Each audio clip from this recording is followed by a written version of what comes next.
matéria aí de paixão pela vida, né? Tem uma informação aqui relacionada à Fortaleza que diz o seguinte: a Controladoria Geral da União, CGU, e a Polícia Federal participaram na terça-feira, 17, ontem, da Operação Preterição.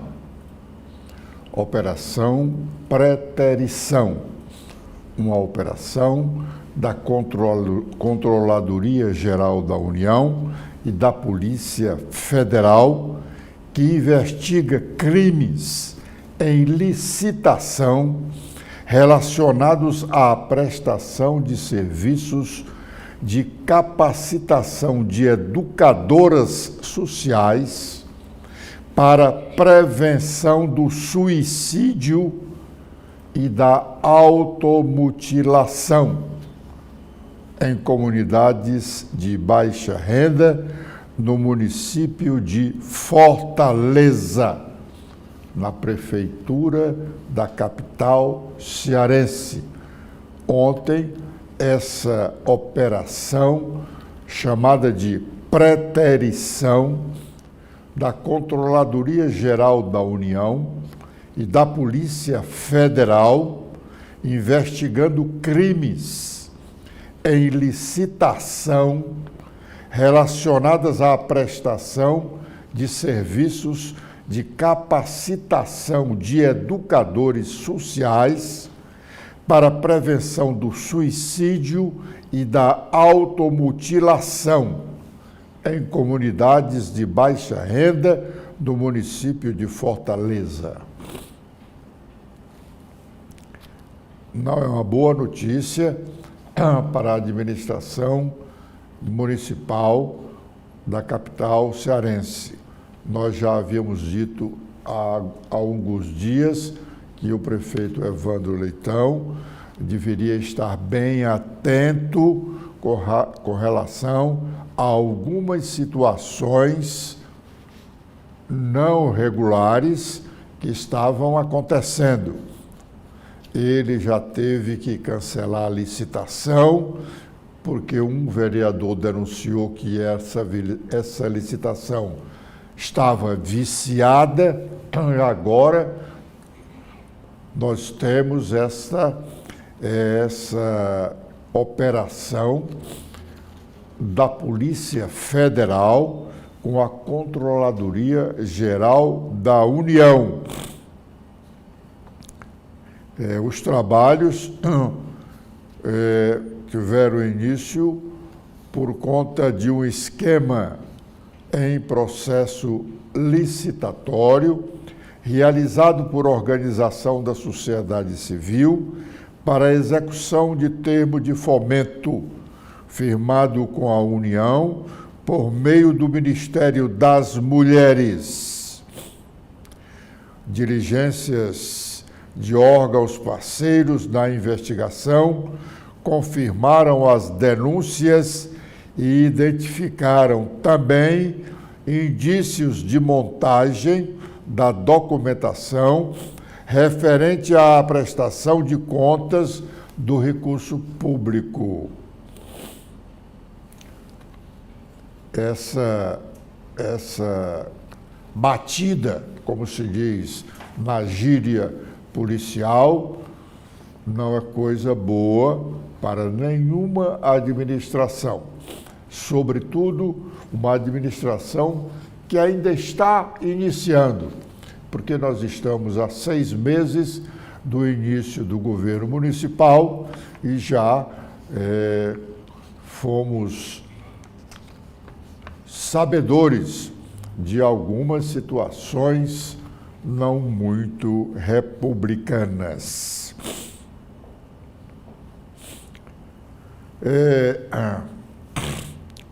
Está na Assembleia o projeto de lei de diretrizes orçamentárias, LDO, que deverá ser votado até o fim do próximo mês, ou meados do mês, porque a Assembleia encerra o seu primeiro período do ano, do primeiro semestre do ano, até o dia 15 de julho. Pois até lá, essa proposta de lei de diretrizes orçamentárias deve estar aprovada, porque a LDO é a base do orçamento estadual, que será votado até o final do ano. Mas o governo só deve encaminhar o projeto de lei orçamentária anual depois que os deputados aprovarem a lei de diretrizes orçamentárias. O nome é bem claro, né? As diretrizes orçamentárias para o próximo ano. Quando os deputados votarem, até o mês de julho, aí o governo vai preparar o seu orçamento de 2026, que deverá encaminhar à Assembleia nos 3 últimos meses do ano legislativo. Até outubro, o governo precisa mandar o projeto de lei orçamentária. Pois bem, ontem, tão logo se tomou conhecimento, o projeto da LDO, Lei de Diretrizes Orçamentárias, já está na Assembleia há alguns dias. Mas ontem, quando se tornou público que o governo já havia encaminhado essa mensagem, o economista e professor Marcos Holanda, ex-presidente do Banco do Nordeste do Brasil, publicou um artigo fazendo algumas considerações sobre a situação fiscal do estado do Ceará a partir da proposta da LDO. Diz lá ele nos 2 tópicos que nós colhemos aqui. Ele diz: nas LDOs de 2025, a que foi aprovada no ano passado e que deu origem ao orçamento que está vigente, ao orçamento de 2026, isso eu fiz um parêntese, repetindo o que ele diz no tópico. Nas LDOs de 2025 e 2026, o Ceará apresenta um cenário preocupante de aumentos de déficit e dívida, caracterizando uma trajetória insustentável. Quem está dizendo isso é o economista Marcos Holanda, ex-presidente do Banco do Nordeste do Brasil. Vou repetir. Nas LDOs de 2025 e 2026, o Ceará apresenta um cenário preocupante de aumentos de déficit e dívida, caracterizando uma trajetória insustentável. Em 2025, as projeções são de um déficit primário de 969 milhões, que cresce para 2,33 bilhões em 2026. Ter déficit primário significa que, mesmo tirando os pesados gastos com pagamentos de juros e amortizações, O Tesouro ainda fecha no vermelho e vai alimentando a perigosa bola de neve do endividamento. O déficit total é de 4,6 bilhões em 2025 e 4,19 bilhões em 2026. E prossegue o artigo do economista Marcos Holanda, ex-presidente do Banco do Nordeste do Brasil. Eu aqui pincelei apenas 3 tópicos. Diz ele, para 2026 está projetado gasto de 3 bilhões de reais em juros e amortizações. Vou repetir. O doutor Marcos Holanda está dizendo que no próximo ano, para 2026, está projetado o gasto de 3 bilhões de reais só com o pagamento de juros e amortizações da dívida. E prossegue. Esse valor é maior que o orçamento para as funções de assistência social, trabalho, cultura, habitação, urbanismo, saneamento e ciência e tecnologia, incluindo a UES, combinados. A UES, um parêntese, é a Universidade Estadual do Ceará. Diz mais Marcos Holanda. Para o atual ano de 2025, o que está em curso, o cenário é o mesmo. Todos sabemos, na execução dos nossos orçamentos, que quando entramos no cheque especial e pagamos dívida antiga com dívida nova, o resultado final é a famosa bola de neve financeira. E nosso nome terminando indo para a lista negativa do SPC. Com o governo não é diferente. Com essa trajetória, o Estado coloca em risco o controle das contas e sua credibilidade na gestão fiscal. Acentua Marcos Holanda, economista, ex-presidente do Banco do Nordeste do Brasil.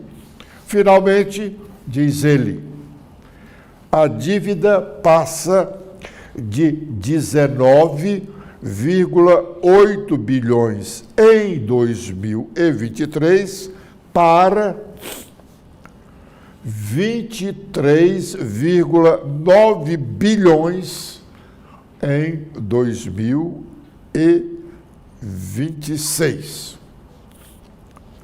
Interessante aqui é que o Estado anunciou para 2025 a contratação de um grande empréstimo em ien japonês que garantiria juros baixos. Em momento anterior, já alertava que isso não necessariamente seria verdadeiro. E acontece que nesse início do ano os juros no Japão são uns dos que mais subiram no mundo. Explicita o artigo do economista Marcos Holanda. Estranho, saindo desse assunto de orçamento estadual, de artigo do economista Marcos Holanda, uma nota que construímos aqui, é estranho, na página do portal da transparência da Câmara dos Deputados, diga-se de passagem, o portal da transparência da Câmara dos Deputados é um dos mais completos que nós temos no Brasil. Você encontra de um tudo lá na página da transparência da Câmara dos Deputados. Lá se sabe se o deputado gasta ou não a sua verba para passagens. Até aqui, numa oportunidade, nós dissemos que tinha um parlamentar cearense, não deputado, mas no Senado, que estava constantemente em Fortaleza todo final de semana, e no portal da transparência a sua verba para gastos com compra de passagens estava lá intacta.